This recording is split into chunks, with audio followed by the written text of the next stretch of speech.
everyone. Chào quý vị.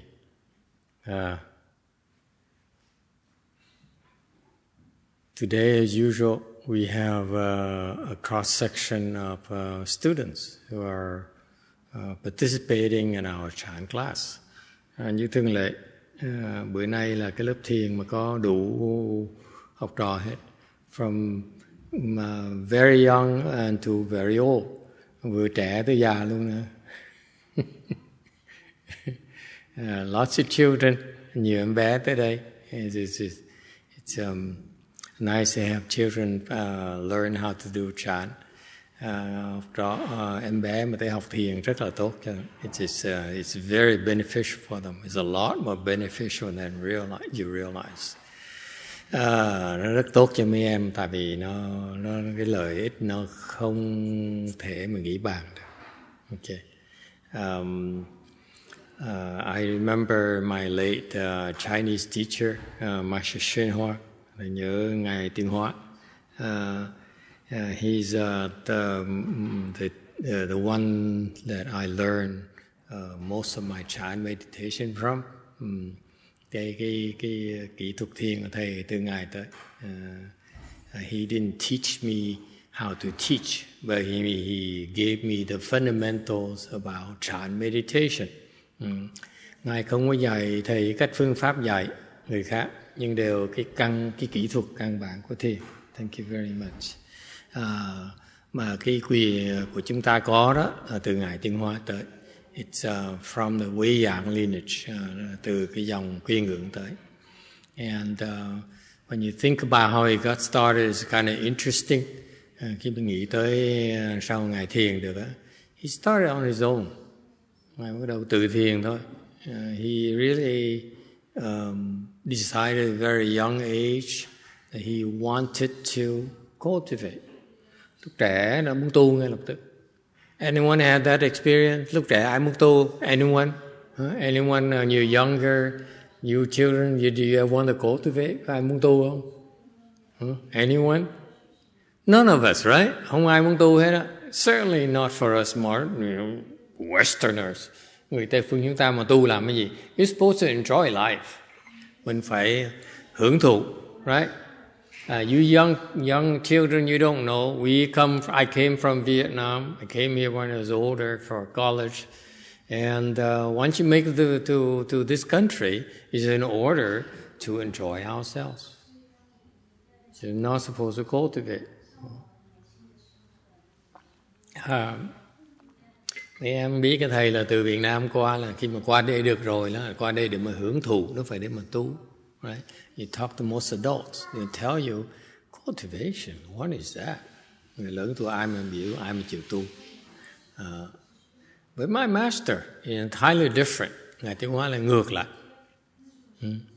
Very young age, he wanted to cultivate. He's not interested in doing anything. At your age, mấy trẻ mấy như em là mấy em bắt đầu nghĩ chuyện tu rồi. Isn't that strange? Nghĩ thấy cái lạ không? Why is that? Tại sao như vậy? Anyone knows? Có ai biết không? Children, do you know why you want to cultivate? Huh? He's not interested in eating, không thích ăn. He wasn't interested in playing, không thích chơi. Okay? He wanted to meditate, to thiền. He wanted to read Buddhist sutras, thích tụng mấy cái kinh điển, đọc mấy kinh điển. Okay? Master, the founder of our lineage, Master Liễn Vô, when he was a kid, ngài Linh Hữu là lúc trước là người tổ của cái dòng, sơ tổ của cái dòng Quy Ngưỡng này đó. When he was younger, he was playing with his friends. Lúc còn trẻ, thích đi chơi với bạn bè. Okay? So he himself played as a kid. He used to play as a kid. But Master Shen Hoa is very unusual. Ngược lại Ngài Tiên Hóa đó, he never really was interested in playing. Ngài Tiên Hóa là ngược lại, hoàn toàn không thích chơi, không thích làm gì hết đó. He started bowing, bắt đầu lạy. Bowing to his parents, like cha mẹ. You bow to your parents? Em bé có ai coi lại cha chạy mẹ không? Of course not, right? Started bowing, and then he wasn't enough, so he bowed to, in addition his parents, he bowed to the Buddhas and Bodhisattvas. Lại cha mẹ chưa đủ, xong rồi lại Phật, lại Bồ Tát. So he bowed a lot every day as a starter. Mỗi ngày bắt đầu lại như vậy. Okay, and then he started meditating. Rồi sau bắt đầu thiền. So he learned everything by himself, on his own. Tự động làm như thôi. No one taught him. No teacher. So why is that? Tại sao như vậy? Why is he's like that, we not like that? Tại sao Ngài như vậy, mình phải như vậy? What do you think? Do the Koreans think? Mấy người Đại Hàn nghĩ sao? Why is it? Seriously, why is it that some people are like that and we not like that? Mình suy nghĩ là coi, the fun thing about coming to a place like this is see all kinds of people. Mà tới một chỗ biết bao nhiêu người đã khác nhau tụ họp lại. So you watch and learn and you observe and see why are things, why some people are certain ways. Mình nhiều người tới khác biệt nhau như vậy, mình bắt đầu mình quan sát tại sao người này như vậy, người kia như vậy. Why are some richer, why some poor, là người nghèo, người giàu. Why some people like to meditate, some people don't like to meditate. Có những người thích thiền, người không thích thiền. Why is that? You know?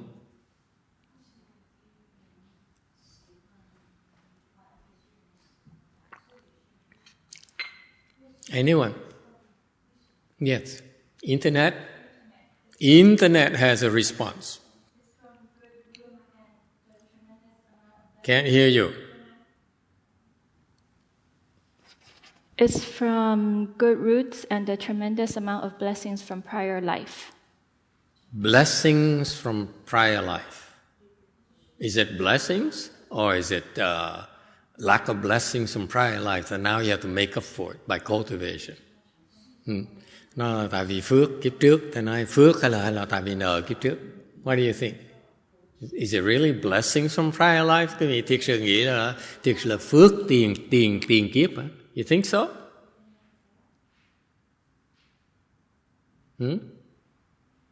You agree it's blessings? Quý vị đồng ý đó là phước là không phải không?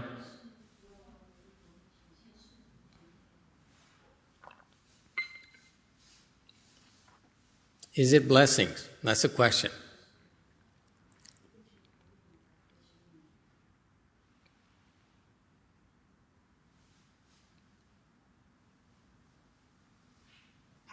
Don't be shy. Just speak up. Yes. You need a microphone there. Master, I think maybe that his vow. From his bowing. His vow. Someone says it's from a blessing by his bowing, so it's not necessarily from prior life. Yes. His vows? Oh, not the bowing. Okay, from his vows. Oh, another thing. Vows. I don't know about vows. Huh? Yes? Dạ, thưa Thầy, do nhân quả. Yeah, cause and effect.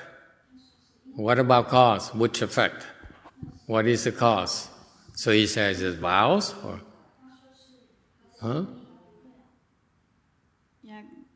Theo con nghĩ là do Hòa Thượng Tiên Hóa đã phát nguyện tu tập.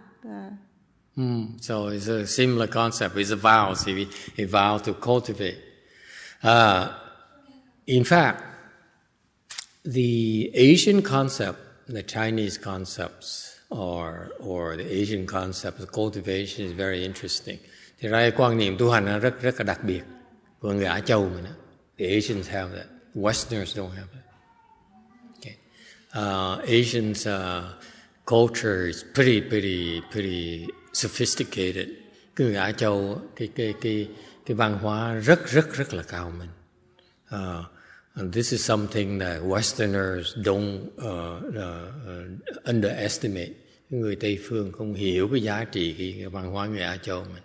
You know, in Asia, the Asian, especially the Chinese, Koreans, and Japanese, they have the concept of cultivation. Người Á Châu có cái kinh nghiệm là tu hành. Yes? Westerners don't have the concept of cultivation. Người Tây phươngต้องcó quan niệm tu hành.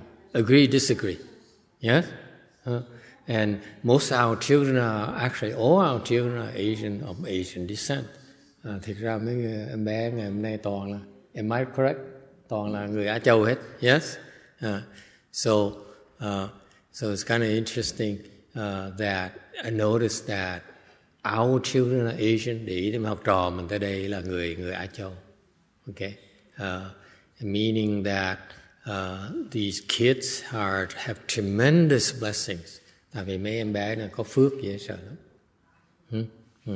Because with blessings comes exposure to the right things.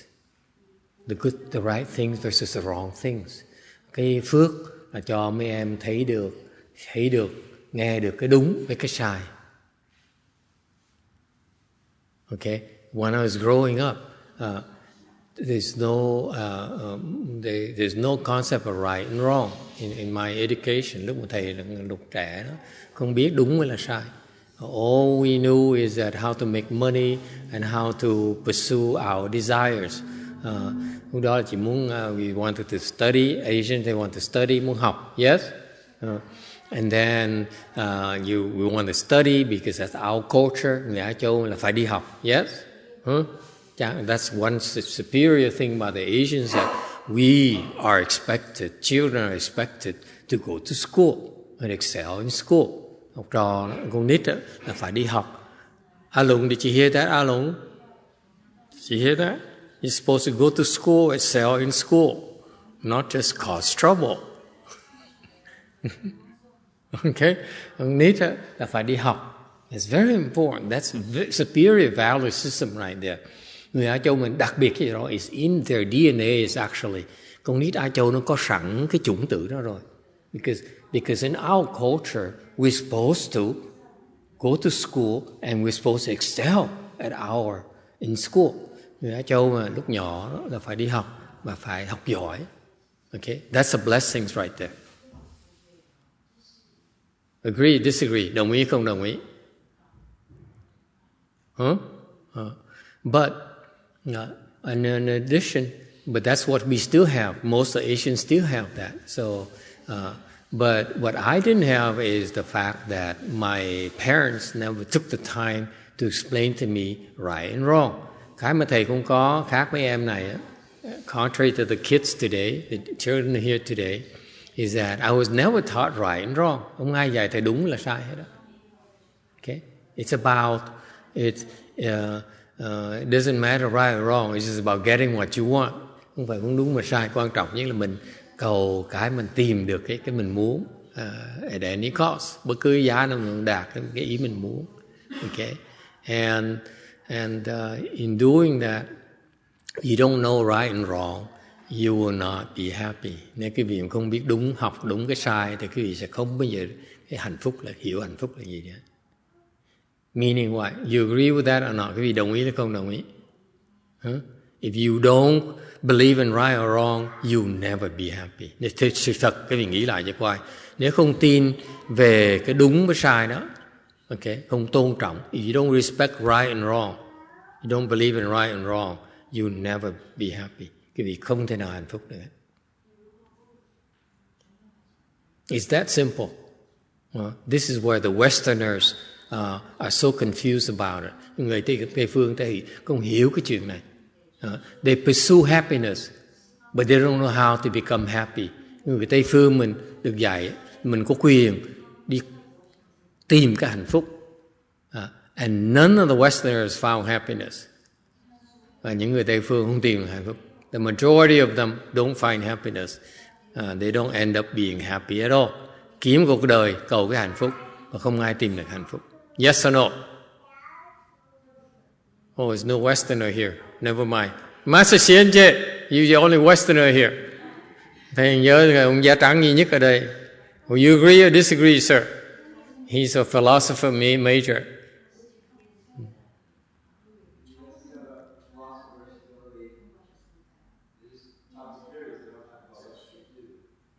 We can't hear you. The philosophers don't really tell you what to do. They just have a lot of theories. Yeah, and the philosophers talk about theories. What about you, though? You agree that you don't know how to be happy. The Westerners' approach, your background, your education. You agree that you're supposed to seek happiness. Yes? Yes, yeah, that's what we're... That's the American way. Western way is the pursuit of happiness. Okay? And are you happy? But with people you know, Westerners you know, your family, your relatives, are they happy? I'm asking from your own experience. Observe. No, Look at your family history. Or I mean, not necessarily your family. I'm sure your family is very happy. Not. But in general, are Westerners happy? No, I think the same applies. That they don't really have the method to follow to learn how to be happy. Why aren't they happy? Because he's saying there's no method. They don't know how to be happy, right? They don't know how to be happy. What is happiness to the Westerners? Họ không biết hạnh phúc là cái gì. What is your definition of happiness? What makes you happy? Huh? What is happiness to you? What makes you happy? See, the couple back there, cái cặp vợ chồng sau kia, okay? Happiness to them is to serve their children and grandchildren. Cái cặp vợ chồng già đó, okay? Hạnh phúc của họ là phục vụ cho con và cháu. Yes or no? Đúng là không? Huh? That makes them happy. Hai mark đúng không? Dạ, đúng. Yeah, phục vụ cho con cháu. As long my children, my grandchildren are happy, I'm happy. Miễn sao con cháu mình là hạnh phúc là mình hạnh phúc. Đúng không? Dạ, thưa đúng. It's true. Okay. But are you happy? Yeah. Hai bác có hạnh phúc là không? Cực quá thầy. Hả? Cực quá. It's so much suffering. It's so hard. Because the children and grandchildren are not totally happy yet, are they? Vì con cháu mình nó vẫn chưa hạnh phúc, đúng hay là không? Cực gì con cháu đâu có hạnh phúc đâu. Đồng ý không? Dạ, thưa đồng ý. So we are pursuing happiness, but we pursue happiness our entire lives. Mình đang cầu cái hạnh phúc, tìm hạnh phúc cả cuộc đời luôn. And the reason I bring them up is because look at them. Lý do thầy đem hai ông cụ bà cụ nữa tại sao? That's what you're gonna be like. Là trong tương lai cái vị sẽ như gặp vợ chồng này đó. Hả? Đồng ý không đồng ý? You agree or disagree? That's our future, your future. Trong tương lai, your children's future will be just like them. Trong tương lai, mình sẽ như họ, và con cháu mình cũng sẽ như họ. Agree, disagree?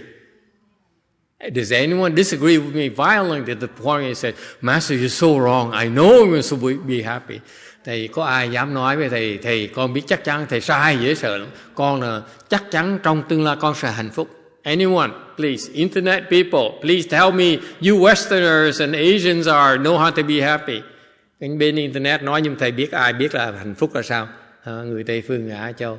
Children, are you sure you're going to be happy? Anyone? Internet so quiet, huh? Why is it you're pursuing happiness and you don't even want to comment about happiness? Tại sao cái vị đang cầu hạnh phúc mà không dám bàn về hạnh phúc? What's wrong with you? I'm a left home person. I'm a monk. I'm not supposed to be happy. That's why I need your help to discuss happiness. Thầy là người xuất gia, làm sao biết hạnh phúc là cái gì? Thành ra phải cần những cái vị giúp một tay bàn về cái hạnh phúc. Yes, internet people, yeah. I don't know how. That's why I'm listening to the Dharma talk.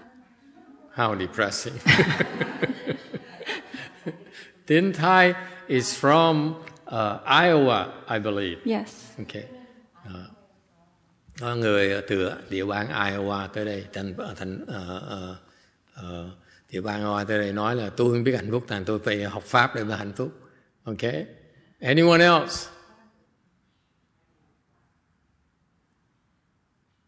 Yes. Chicken to you. It says happiness is... What a name. She says happiness is the way, it's not a destination. Most people thought that they are happy when they have the things they want. What they do not know is you can be happy while working toward it or even without it. Okay. Good answer. Good answer. Internet people much better than you today. Internet ta giỏi hơn quý vị. He says that it's a journey, it's a process. Okay? The people have a misconception that happiness is something. Actually, to this person, chicken to you, Lynn. Happiness is a journey. Nói là cái này là người ta nói là cái vị hiểu lầm về quan niệm hạnh phúc. Hạnh phúc cái nghĩ là quý vị hiểu lầm, hạnh phúc thực sự là một cái quá trình chứ không phải là một cái mục tiêu. It's not a goal at all. It's not a destination. It is a journey. Okay. Không phải là cái chỗ mình đến, mà thực ra là một cái quá trình đến đó. Agree, disagree? Some very unhappy person disagrees. Có người nói là không đồng ý. Why you disagree, ma'am? It's like a lot of people say like that in the book, to sell the book.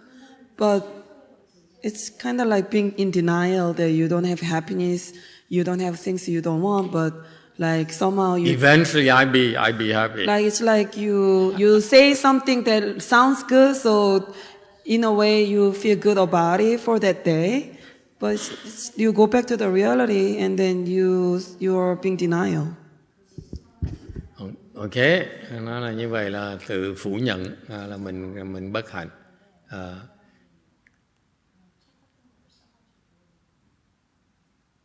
If it's a journey, then are you happy right now? That's the bottom line. Are you happy? Cái vấn đề nếu mà nói là cái quá trình thì hỏi ngay là tức là are you happy right now? A chicken to you. Are you happy? Chicken to you. That's cut through the chase. Are you happy or not? Never mind the journey or destination. I don't care. Vấn đề là mình hỏi là vấn đề cái đường đi hay là mục tiêu tới, mình cũng cần biết. Hỏi bây giờ có hạnh phúc là không? Are you happy? Yes. Chicken to you said it's not a journey, but happiness is now. She says you have to realize life is impermanent. Dying is easy. There's many ways to die. Surviving is difficult. Therefore, be happy now. Don't strive for the things, then be happy. You might be too late. It might be too late to enjoy it. I agree, but are you happy? That's my question. Do you feel happy? Don't cứ nói. Now this lady is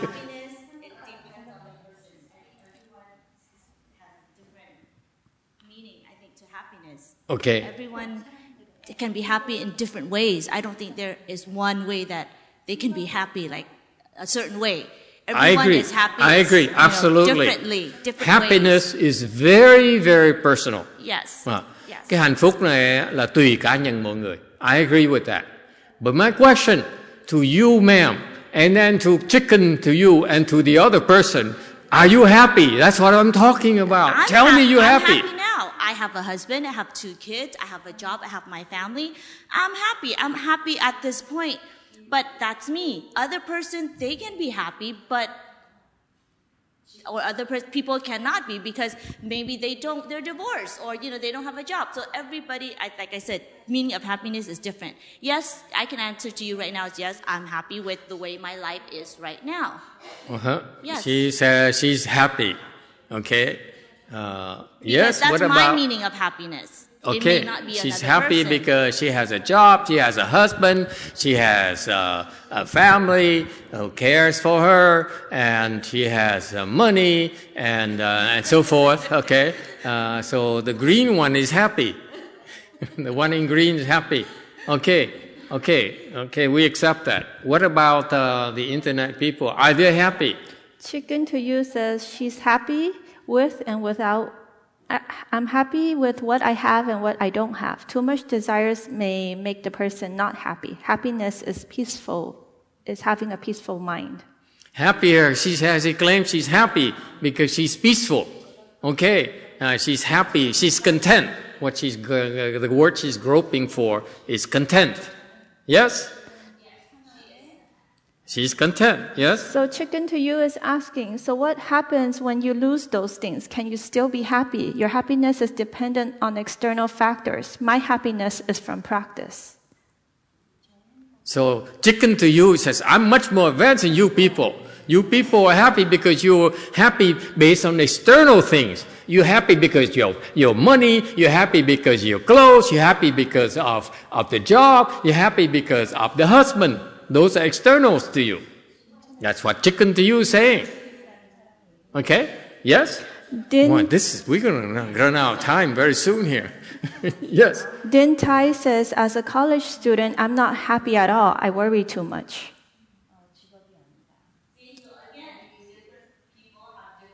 Yeah, different people. But my question, are you happy now? Well, that means he's not happy because he's in college and he got killed and he got, studies. Yeah. So, I'm sorry. So he's not happy. So that's your answer for him. He's answering you. He's not happy at this point because he's in college and he doesn't have so money. he's not happy. You're happy. What about Chicken to You? He's happy. Chicken to You is happy because he says, I don't need anything. Therefore I'm happy. You guys are unhappy. Cái ông này ông nói là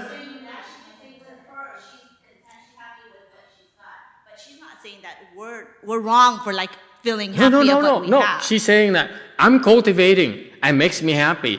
You are not cultivating. You depend on your husband. You depend on money to be happy. Therefore, you're not happy as I am. Oh, okay. Well, I didn't get that concept. I didn't understand that's what she meant. Yeah, that's what she meant. She says, I'm better. My happiness is better than yours. Okay. Well, I don't New think angle, it's better. It's new just, dimension. That's her thinking. I mean, that's she her says, opinion. I'm happier than you. How about that? Think about it. Okay? She says, I can be happier than you. Good point. Chicken to You. Anyone? Yes, sir. Now the Mr. from Germany. I have a question. So, Orange. if you are happy, are you not also unhappy? Because that's the concept of dualism. What? The German always mess it up for us. Why can't you be just like us? Don't mess it up. Don't bring up dualism or whatever. Nonsense. Can we un-Buddhist for a while? She says, you're happy then, and then you're also unhappy.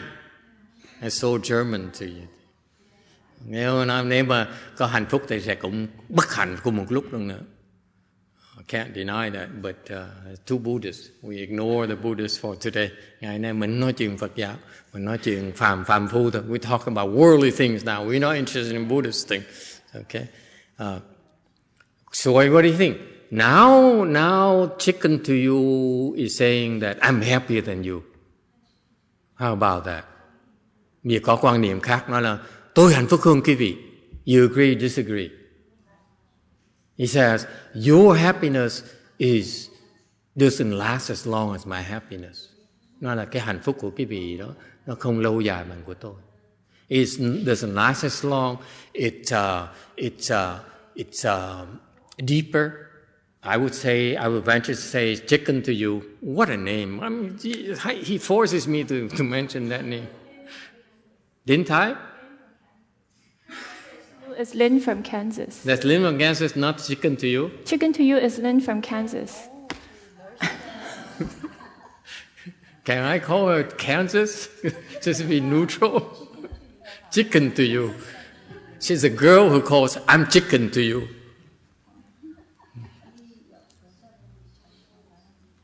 Wow. And she's happy. Yeah. So Lynn is saying from Kansas is saying that I cultivate and therefore am happier than you. There's also, he's saying, there's a degrees of happiness. Có nhiều nói quan niệm là có cái trình độ của hạnh phúc. Agree, disagree. You can be happier. Agree, disagree. Those of you who claim you're happy, you feel you can be happier, yes or no? You feel that if you have more money, you'll be happier. Huh? Yes? Yes? We all agree we have more money, you'll be happier. Yes or no? See, even the boy agrees. He says, what makes you happier, sir? What makes you happy? Huh? I don't know. More food? I don't know. You don't know? More food? No.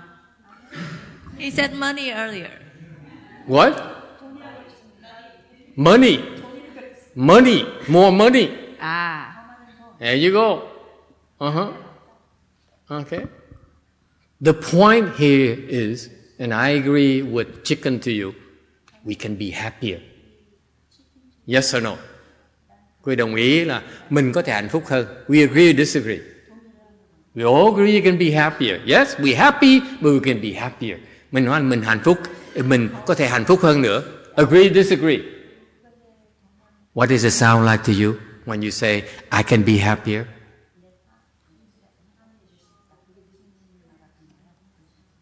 Hả?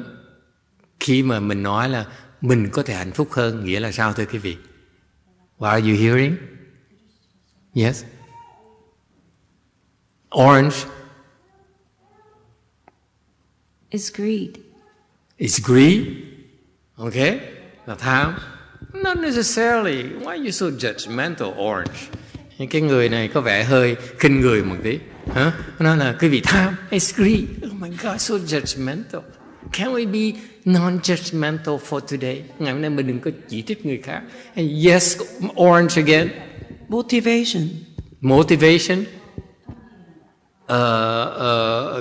Khuyến khích người ta.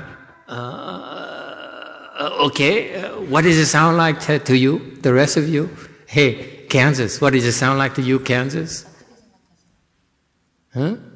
Anyone else? What does it sound like to you? Yes? Kenny KK says he agrees that he can be happier. Who? Kenny KK.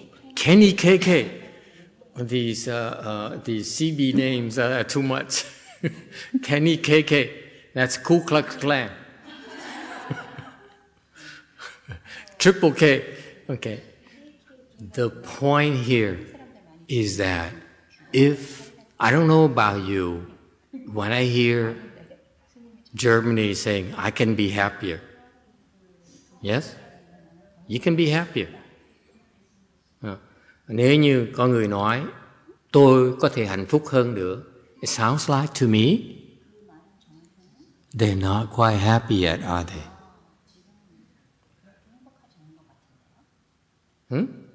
Vì đồng ý như vậy là có người ta vẫn chưa hạnh phúc, right?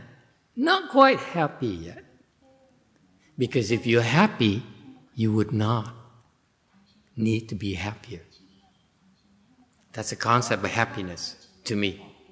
Khi vì đồng ý là hạnh phúc á, là khi vì thực sự hạnh phúc á, là không cần phải hạnh phúc thêm nữa. Agree, disagree. For example, don't raise your hands, please. Don't raise your hands. We keep your privacy. We protect your privacy. If you're really happy, you're not say that, I want another husband. Tại vì nếu thực sự quý vị mà hạnh phúc, quý vị không đòi thêm một người chồng khác, một người vợ khác nữa. Agree, disagree. The emperors are very unhappy. Những cái hoàng đế rất là bất hạnh. Why? Too many wives. Not enough wives. It's still not enough. Những hoàng đế đó rất bất hạnh. Tại sao? Nhiều vợ quá mà vẫn đòi thêm vợ nữa. Agree, disagree. Are you happier than an emperor? Quý vị hạnh phúc hơn hoàng đế hay là không? You feel you're happier than an emperor? Who feels you're happier than an emperor? Ai có nghĩ là mình hạnh phúc hơn là who feels happier than never mind that president. Who feel you happier than an emperor? Ai nghĩ mình hạnh phúc một người hoàng đế? Orange. Orange feel that the one in, You feel you're happier than an emperor? Oh, she's miserable, that's why. Most of us will agree that we are not happier than the emperor. Right? Yeah. Ai cũng đồng ý mình làm sao nói mình hạnh phúc hơn người hoàng đế được. And yet the emperor still feels unhappy, doesn't he? He still needs more wives. He still needs more children. He still needs more territory. Yes? He still needs more wealth. He still needs more power. Hoàng đế đó vẫn còn muốn thêm vợ này, muốn thêm con này, muốn thêm đất đai này, muốn thêm quyền này, muốn thêm tài sản này. Yes or no? Long life. The old man who has a heart problem says he wants a long life. Ông sư này mà bị đau tim này, nó là tôi muốn, ông hoàng đế muốn sống lâu hơn nữa. Yes. So they're unhappy, aren't they? Yes. So, my question is, are you really happy? Để hỏi cái vị thực sự hạnh phúc là không hạnh phúc? That's my point. We spend our lives pursuing happiness. Thành cái vấn đề thầy nói là mình bỏ cuộc đời mình đeo đuổi cái sự hạnh phúc mình. Do we find it at the end of our lives?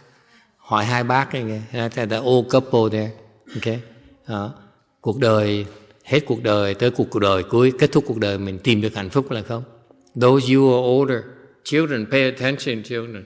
When you look at these old people, ask them. Mấy em bé đó, hỏi mấy người lớn tuổi đó, hỏi older, your parents' age, your grandparents' age, ask them, did you find happiness? Các em phải hỏi cha mẹ mình, hỏi cô bác mình, hỏi ông nội bà nội mình, tìm được hạnh phúc chưa? Did you find happiness? Still not happy. Vẫn chưa tìm hạnh phúc được. That's my point. Đó là cái ý của thầy. Yes, sir. Back there. Oh, wait. I'm happy and not happy. He's happy and he's not happy. He's happy when he's playing, and he's not happy when he's playing. here. Very good. You're happy, but at times you'll be unhappy. Yes? I'm still unhappy if I don't play games. If I play games. You feel unhappy when you play games. So yeah. Unhappy at the same time. That's right. So what happens is we cannot always be happy. There's always times we'll be unhappy and we're happy and unhappy and happy. What makes us happy is when the time when we're unhappy. Agree, disagree.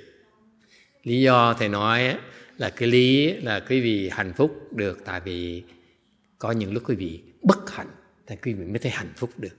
If you're always happy, okay, what happens? If you're always happy, khi quý vị luôn luôn hạnh phúc, what happens?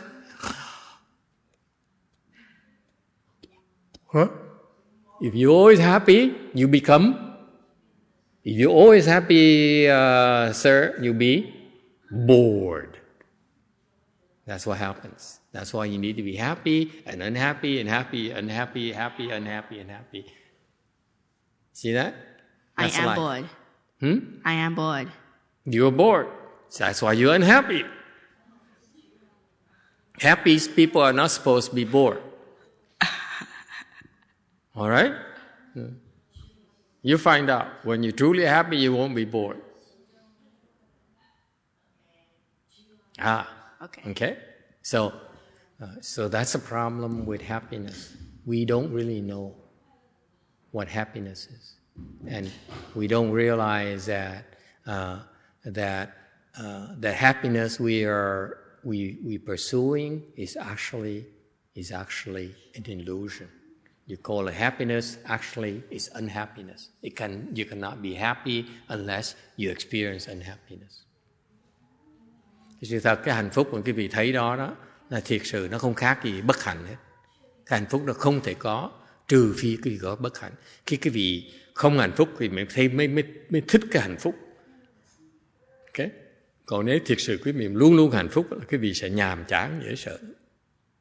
Okay? So you need to be unhappy, otherwise you'll be bored if you're always happy. Agree, disagree? Cái vị phải cần bất hạnh, không thôi mà luôn luôn hạnh phúc sẽ nhàm chán dễ sợ lắm. Okay? Yes. One in green. I'm happy when I play, but I'm unhappy that I have to work. He says he's happy when he plays. He's unhappy when he has to cross his legs. No, when I have to do work. When I do work. You're happy when you cross your legs? No, I'm happy when I play. I'm not happy when I do work. Yes, he's unhappy when he's doing work. I ask you, are you happy when you cross your legs? No. Traitor! No lunch for you today. Nói xếp bạn có hạnh phúc, nó không hạnh phúc, bữa nay không được ăn trưa nữa. It hurts. It hurts? Yeah. It hurts so that you'll be happier later. Thầy nói xếp bạn cái đau chân như vậy sau này hạnh phúc hơn nhiều. That's precisely the point I'm trying to tell you. Okay? Remember earlier, I think it's Kansas who says, I'm happier than you, I can be happier. Okay? So Internet people, they say, I can be happier. Ai cũng công nhận mình có thể hạnh phúc hơn nữa. Agree, disagree. You can be happier. Okay? And that's the truth right there. You can be happier because, sự thật là quý vị sẽ hạnh phúc hơn. Tại vì, because, yes, Germany. Orange. Because when you have less attachments, you will be happier. He's always so Buddhist. This guy is too Buddhist. Cái ông này nói toàn Phật giáo không? No, I don't care. Can you express in a term, non-Buddhist term, please? This is a Chan class and a Buddhist class. Ông nói, it's true, it's correct. But we can, in Chan school, we can explain things without using Buddhist terms. Don't need to use Buddhist terms. Okay? The Chan school doesn't need Buddhist terms. Cái Phật, cái thiền tông này hay lắm, mình giảng bất cứ cái gì không cần cái lý thuyết dùng danh từ nhà Phật. You use minimal Buddhist terms. Okay? Okay.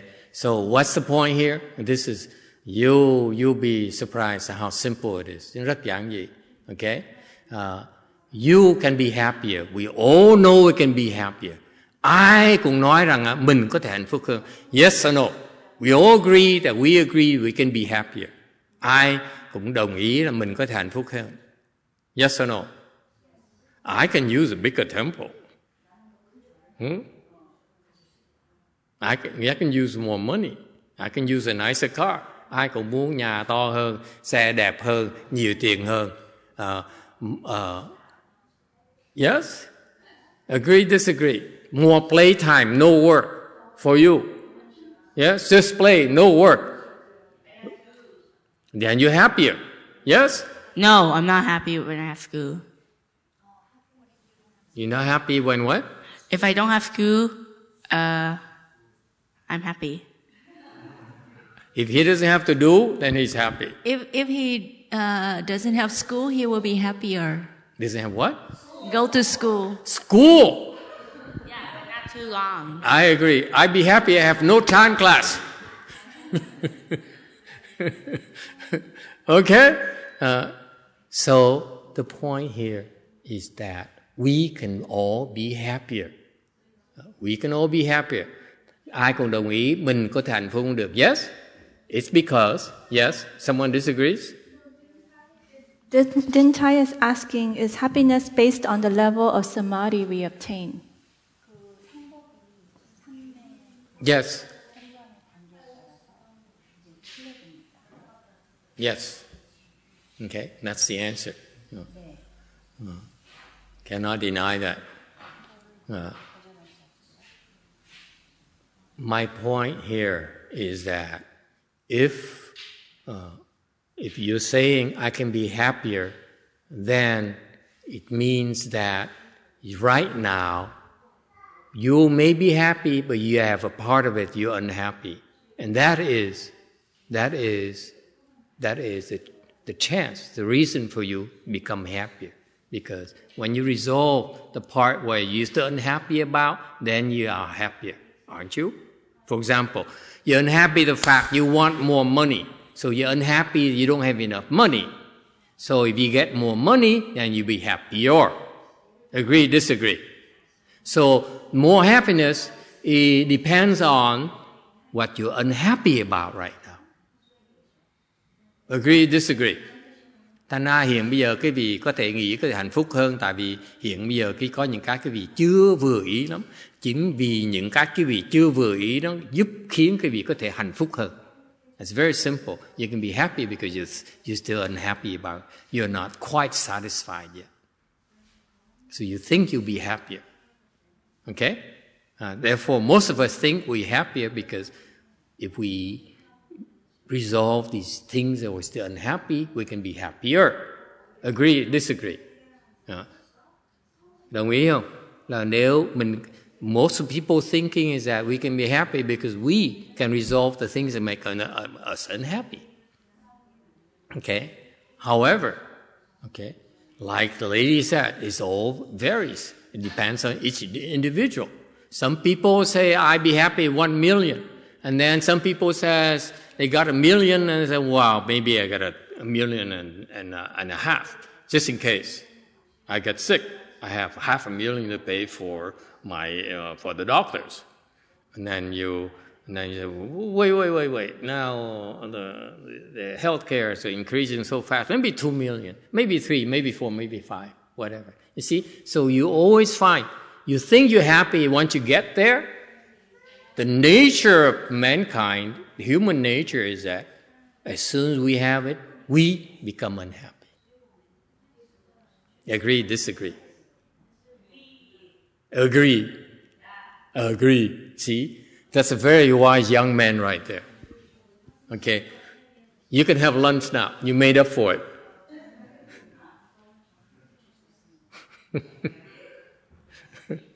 Okay. It's that simple. The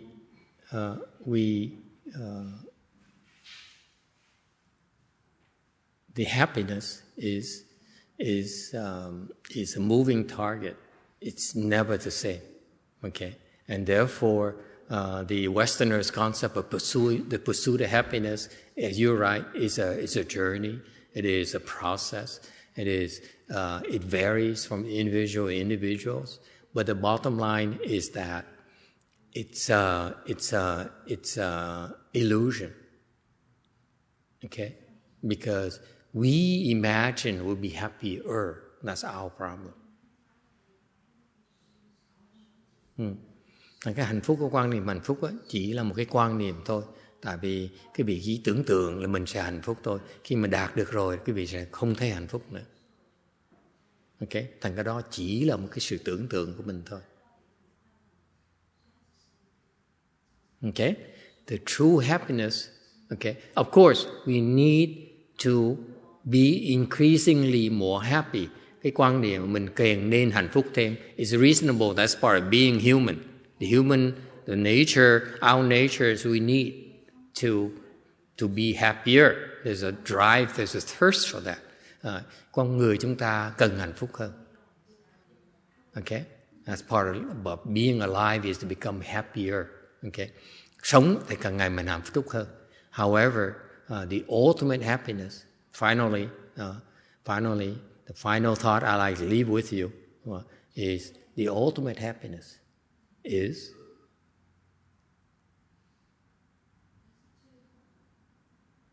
what?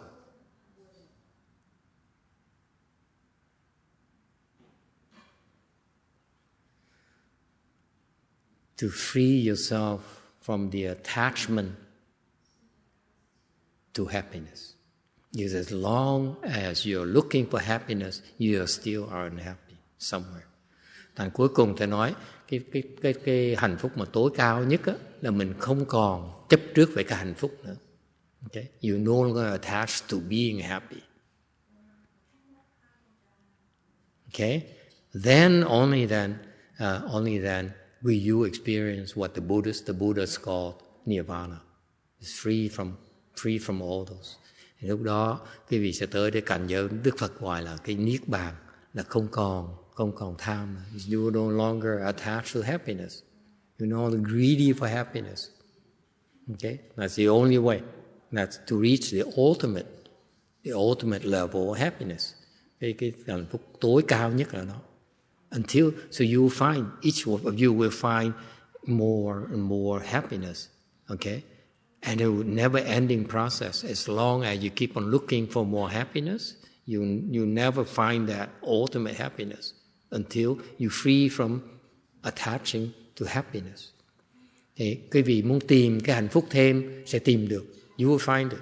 But then once you find that you are more happy, then you become unhappy immediately. Một khi mà quý vị thấy mình hạnh phúc hơn, quý vị bắt đầu thấy là bất hạnh. At that very moment as well. Yes, internet.